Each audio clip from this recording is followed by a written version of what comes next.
નમસ્કાર વિદ્યાર્થી મિત્રો, આપ સૌનું સ્વાગત છે આપણી એજ્યુકેશન બ્રેન ચેનલમાં। આજે આપણે ઇંગ્લિશના જે પરીક્ષામાં પ્રશ્નો પૂછાતા હોય છે સર્વનામમાંથી એટલે કે પ્રોનાઉન્સના, એના વિશે આપણે ચર્ચા કરીશું। પ્રોનાઉન્સ કોને કહેવાય, એમાં શું આવે, એક વચનમાં શું આવે, બહુવચનમાં કયા સર્વનામ આવે, એ બધી આપણે ચર્ચા કરીશું। તો આમાં પહેલો પુરુષ, બીજો પુરુષ અને ત્રીજો પુરુષ। તો પહેલા પુરુષમાં હું, બીજા પુરુષમાં તમે, ત્રીજા પુરુષમાં આવે હી, છોકરો હોય તો હી આવે, છોકરી હોય તો સી આવે, અને કોઈ વસ્તુ હોય તો ઈટ આવે। કોઈ વસ્તુ એટલે કે બોલ પેન છે, ચોપડો છે, પેન્સિલ, કંપાસ, એવી કોઈ પણ વસ્તુ હોય એના માટે તે વપરાય। પછી એ જ રીતે બહુવચનમાં છે પહેલો પુરુષ, બીજો પુરુષ અને ત્રીજો પુરુષ।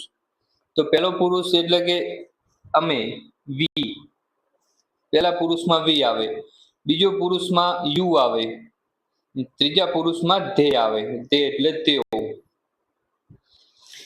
આ રીતની પરીક્ષામાં ખાલી જગ્યા પૂછાતી હોય છે કે યોગ્ય વિકલ્પ પસંદ કરીને ખાલી જગ્યા પૂરો। તો તમારે આ જે કોઠો છે, આ જે કોઠો ટેબલ છે, બધું તૈયાર કરી નાખવાનું કે આઈ પછી શું આવે, પહેલા પુરુષ, બીજા પુરુષ અને ત્રીજા પુરુષ વિશે બધું તૈયાર કરી દેવાનું છે। હવે આપણે આમાં જે પરીક્ષામાં પૂછાઈ શકે છે એવી ખાલી જગ્યાઓ જોઈશું, પ્રશ્નો જોઈશું કે કયા પ્રશ્નો પૂછાઈ શકતા હોય છે, પ્રોનાઉન્સમાંથી કયા કયા પ્રશ્નો પૂછાઈ શકે છે। તો પહેલો પ્રશ્ન છે, ખાલી જગ્યા વિલ બી ફાઇન। તો આમાં શું આવશે, યુ આવશે। યુ એટલે તમે।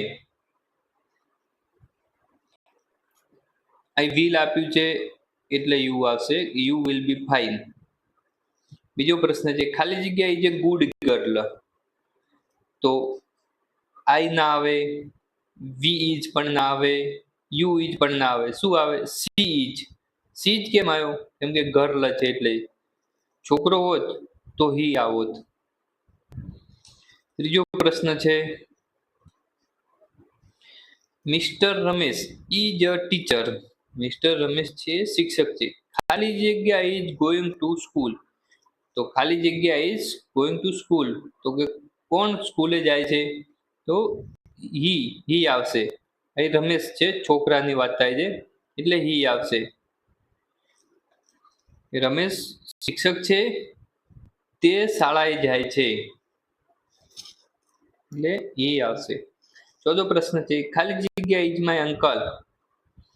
તો હી આવશે, હી ઇઝ માય અંકલ। આઈ ના આવે, ઇટ ના આવે અને યુ પણ ના આવે। પાંચમો પ્રશ્ન છે, હીનું હિમસેલ્ફ થયું, તો સીનું શું થાય, તો સીનું હર સેલ્ફ થાય। પછી છઠ્ઠો પ્રશ્ન છે, રોઝ ઇઝ રેડ। જે ગુલાબ છે લાલ છે, તો ખાલી જગ્યા is A beautiful flower. A flower છે, છોકરો નથી કે છોકરી પણ નથી, તો એની જગ્યાએ ઈટ આવશે। છોકરો હોય તો હી આવો, છોકરી હોય તો સી આવે, ઈટ આવશે, કેમ કે છોકરો કે છોકરી નથી એટલે। સાતમો પ્રશ્ન છે, હુ એટલે કે આઈ। તો તમે એટલે કોણ, તો તમેનું ઇંગ્લિશ શું થાય, તમેનું સ્પેલિંગ શું થાય, તો યુ એટલે તમે। તો આ રીતે પરીક્ષામાં પ્રશ્નો પૂછાતા હોય છે, એટલે તમારે સમજી વિચારીને કયો યોગ્ય વિકલ્પ આવશે એ તમારે પરીક્ષામાં લખવાનું હોય છે।